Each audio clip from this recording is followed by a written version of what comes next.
Hello, avocado fans. This is Gregory, and I wanted to show you what results you can get when you properly water your avocado trees. These are my Rajapuri bananas here in May, and they're taking off. And really all these guys want is water. I got 2 of them this year. But let me show you the avocados. What happens with them in watering? If you watch my last video, you can see that I had these trees back here and they were under lots of stress because we had a few days in the 90s. It has since cooled down, but on top of that, when it hit the 90s and I noticed the stress by checking them essentially every day, I started watering them every day. And then you can see I added a good layer of mulch on the bottom, and the trunks are obviously whitewashed. I used the IB Organics, and I want to show you that they did bounce back. On the left, we have the Carmen, which I'm expecting big things from. And although it's dropped all of its leaves, you can see new growth coming out. I'm expecting big things from this tree. It's supposed to be a very heavy producer. Doesn't get as big as Hass, which is nice too. So this has room here, and I got an alley in the back, so it can get kind of biggish. The one in the middle is Nabal. It's my only multi-grafted tree. I personally am not interested in multi-grafting my avocados because I feel like they give me enough. In fact, I'll show you a couple of my trees with fruit now, to where I don't want to stress them more than I need to. But in this case, I did it because they're on a Nabal, which is somewhat unreliable. And I put on a reliable graft, which is the reed. You can see here in the tomato cage, they're there to protect the grass from my dogs or whatever other animals that might climb through. I think we have some raccoons around. And you can see on top is a reed, which is a very heavy producer because I had one before, but I moved it to this spot, and I can tell you, don't do that. Even big, strong trees, you don't want to move because when you disturb the roots, they die. And I had a reed here. The wood was still green. When I dug around the roots, I could see that the root system was not going to come back. So I removed it, and that's how you learn, right? I'm by no means an expert in plants, but I go out and I try new things, and that's how I learn. I try it, and if it fails, I don't do that again. And I also got the Julia, which is interesting because it is a child of Nabal as well. And it's a sweet avocado. If you know anything about the Julia, please leave it in the comments. I'd like to hear it.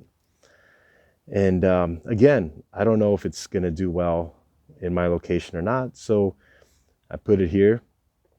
If it doesn't, I can always cut it back and just let the reed take off with the Nabal, obviously. And you can see there, I created a little dam with the wood from the reed and the wood chips. And then I want to show you another one that is still stressed, but seems to be like it's going to be just fine after I cut away all the branches. See, this is the Mexicola. And what happened with this one was, unlike Southern California, up here, we get all of our trees all at once in the big box stores. And this was the only Mexicola I found. And Mexicola was kind of what started me on this journey, at least a Mexicola type. Possibly, I'm pretty sure it was a Puebla, actually. Very rich, intense flavor. And when I saw this, I realized it was time to return home. I wanted a Mexicola. So after learning about all these other varieties, I kind of forgot about this one. In fact, I thought I had one, but it was a mislabeled tree. It wasn't a Mexicola. So when I saw this, I was like, okay, this one's here for me. It was the only one. Unlike SoCal, at the nurseries here, sometimes you'll see one variety one time and you might not see it again for years or at least a year. So I went ahead and I grabbed it, and it was very stressed. Now, why was it stressed? Was it the heat? Possibly. But more than that, I'm pretty sure because I see this now. I've seen it a few times. People buying the avocados in this little pot, And what happens? Basically, the tree goes out of balance. It was in this little pot that now has a fig. This Mexicola um, could not extend its roots. So what happens? Well, basically, all the energy goes into the central leader and to the tree growing tall. So naturally, once I got out of those conditions, I put it in the ground, the tree had root shock. The tree may have had some root rot. The tree was under a lot of stress. So I cut off all of the little branches, because if you see the previous video, they were turning black. And I also topped it, and I used it for budwood. It used to be taller than the fence. So even if this tree were to die, which I highly doubt it, being a Mexicola and being as big and thick as it is here, I'm sure it'll bounce back. If not, I got backup, which is another thing I recommend. If you're gonna get a variety and it's a rare variety and you see one, go ahead and buy yourself two. If yours makes it, then you have an extra tree which you can gift to somebody or sell if you want to. The choice is yours. So this is what happens when you regularly water and take care of your avocados. I recommend, especially when young, you check on the tree every day, because unlike that banana and unlike that mango, which is also a tropical fruit, pretty much you don't have to check on these guys every day.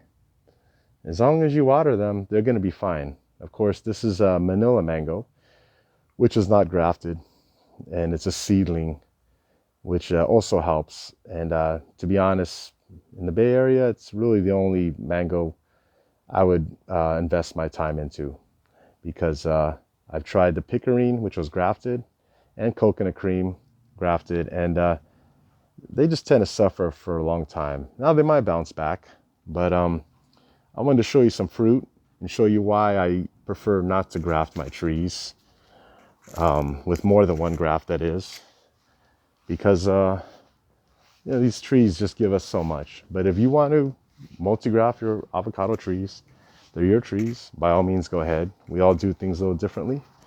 We all got different opinions and different thoughts and different goals in life, which is all a beautiful thing. Here we go. This is the Pinkerton. And when you let them hang this long on a tree, that fruit is going to essentially taste exactly like this fruit. So you can't go wrong with one of these. And again, I don't want to add to it because it already gives me everything I would want.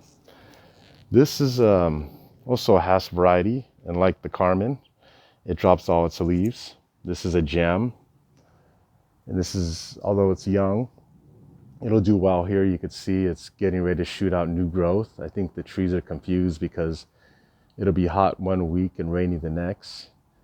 But this is also a good tree to get, and highly recommended from just about everybody in Southern California especially. So also get yourself a gem. But the one I wanted to feature, if you want big avocados, you like guacamole, is one of these. Look at this.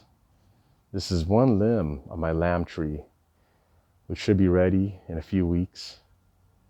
If you're going to grow avocados in Northern California, you definitely need to get yourself a lamb. You just can't go wrong with these trees. Just look at the production on that. And again, this is also why I don't feel the need to multi-graft this tree, because it's already given me so much that I'm more than happy with what I got. All right, guys. Well, thanks for watching. You have a good weekend. Please share any questions or thoughts. Let me know how your trees are doing. And I'll talk to you guys soon. Thanks for watching.